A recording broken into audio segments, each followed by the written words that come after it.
So guys, now you know the basics. It's time to now start off understanding the secrets. I haven't started the secrets yet. You just know how to mark the zones. If you just take that information and try to mark the zones and try to trade gold, unfortunately you won't be very successful. And that's what I remember, once I shared in my community how do I mark the zones in gold, and a lot of people crucified me. They said this doesn't work, it's absolute shit, and you don't know how to trade. But once again, half knowledge is more dangerous than no knowledge, and that's exactly why the 17 secrets are extremely important. And welcome to secret number 1, which is gold is extremely notorious, guys. And when it comes to marking out zones on gold, you have to be very active. You have to be extremely active, because if you are the typical support and resistance person who's marking out the zones, you won't be able to survive much. Let me explain.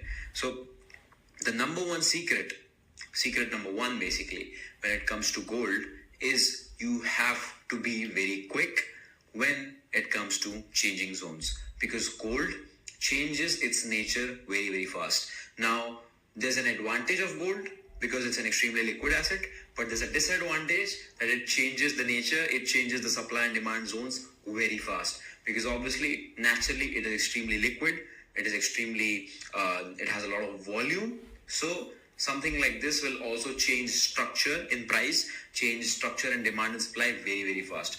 And that's exactly why marking simple support and resistance zones is not going to work, because the moment you mark it out, maybe it touched, but maybe it'll change out very, very soon. So as someone who's trading gold, you need to be very, very active. You need to have the hawk's eye on the charts, and you need to be paying close attention to what gold is respecting currently. Not what it has been doing in the past, but currently, and apply that to the chart. So now, let's say, for example, guys, let me give you an example. Let's say this is a support zone, okay? And I'll try to see where there could be a potential resistance zone. Let's say this is a resistance zone, okay? Now, I'll play the chart. Okay, the price respected the support zone. Once again, it respected the support zone a little bit. Price respected the resistance here and then broke out. Alright, now I can see that the price is taking some resistance over here. What naturally I will do is I would like to go back and see whether this is a valid resistance zone or it is just simple noise. So going back to the chart, it will give me certain confirmations whether it was, yes, it looks like it is a valid resistance zone. Absolutely perfect. Now, what is my reference point when it comes to a support here? My reference point is this. So I'll play the chart again.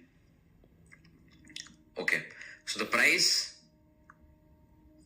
broke the zone, came back. Naturally, it should take support here. Okay, it took support over here.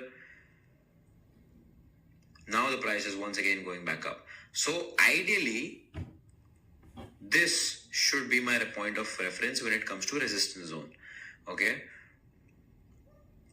Now price came down, went back up. So price broke out. If you see over here, price broke out, came back down here. And this is exactly what I'm talking about. I'll have to go to the 15-minute time frame to explain this to you in detail. Price went up, guys, came back down, took support here. It took support here. You see?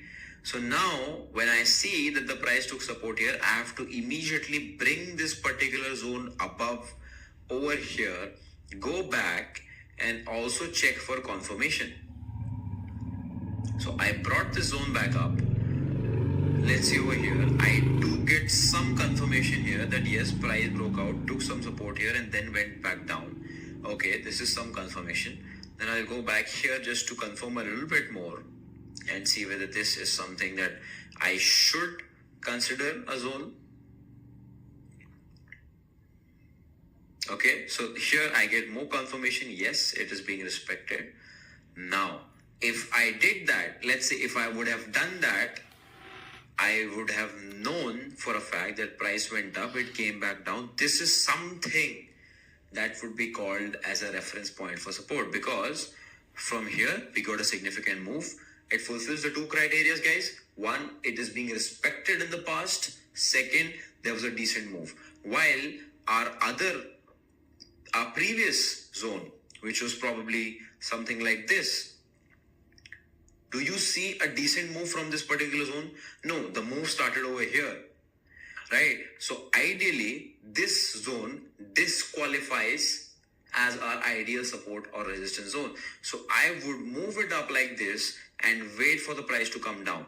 So ideally, this could be a long trade over here. Let's say stop loss would be somewhere here. And even if I achieve this much, it's a 1:5 trade. So now, ideally, my resistance reference would be this. So this is exactly what I'm talking about, guys, when I say you have to be very quick in terms of changing zones. Because if you just miss a little bit, it could cost you a trade, it could cost you a stop loss, it could cost you a lot of capital. And this is how you ensure that you're on top of the game, because gold is something that changes structure very fast. Because obviously, I explained you, it has a lot of volume, it has a lot of liquidity, so it changes the zones extremely, extremely fast. Now, let's say I see the price going down from here, so ideally, this should be a resistance zone, right? Okay, I'm taking the same examples again and again. I don't want to go back to the same structure, so I'll just replay it a lot more. Okay.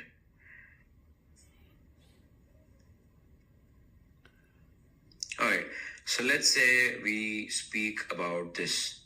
Okay, now let's say the resistance zone is over here. Okay, now my ideal support zone should be here, ideally. So let's say I'll play the button. Price respected the resistance, came back down, coming back down. Okay, the support zone region is broken now. So this should normally become the resistance zone.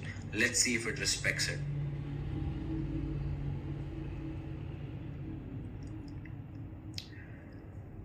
Alright, now this could become a reference point for a support. I'll just go back and check. Makes sense, yes.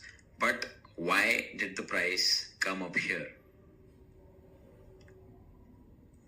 This time, why did the price halt over here? Because if you look very carefully, this, yes, it was a resistance zone, but actually the move started from this particular zone. This downfall started from here. So the price came back up, exactly respected this.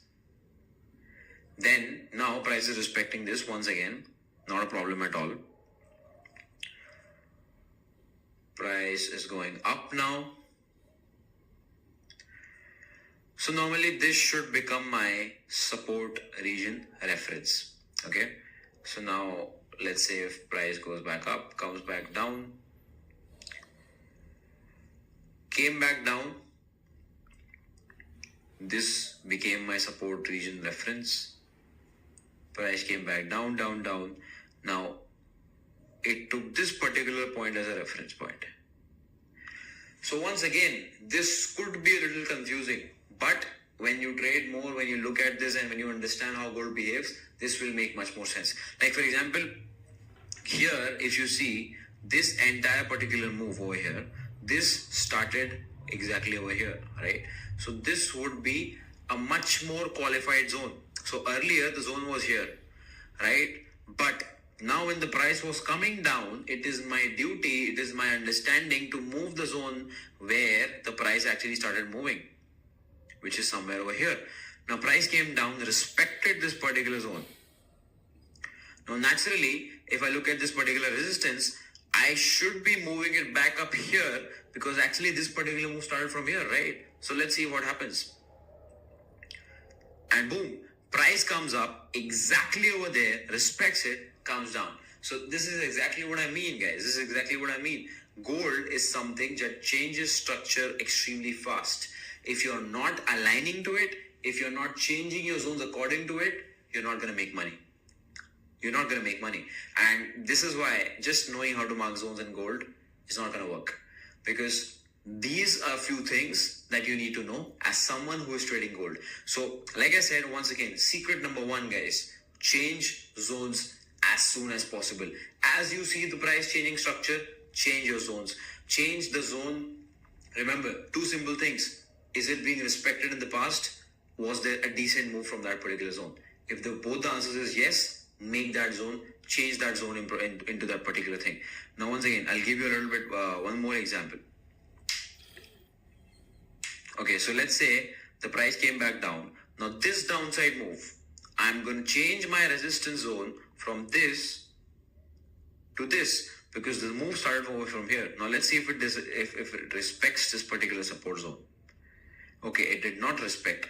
It broke down, came back down. Let's see what happens. Alright, so now you see, gold is not respecting any zone at all. Here, the price came back down, went here lower. So ideally, I should move the resistance zone over here because this downside move started from here. And look at what happened. Price came back up, took resistance, went down. Boom. This is what I mean, guys. This is secret number 1. Change your zones quickly. And how do you change them? I just shared them with you. Just 2 simple criterias, and you already know that. I'll see you. Secret number 2.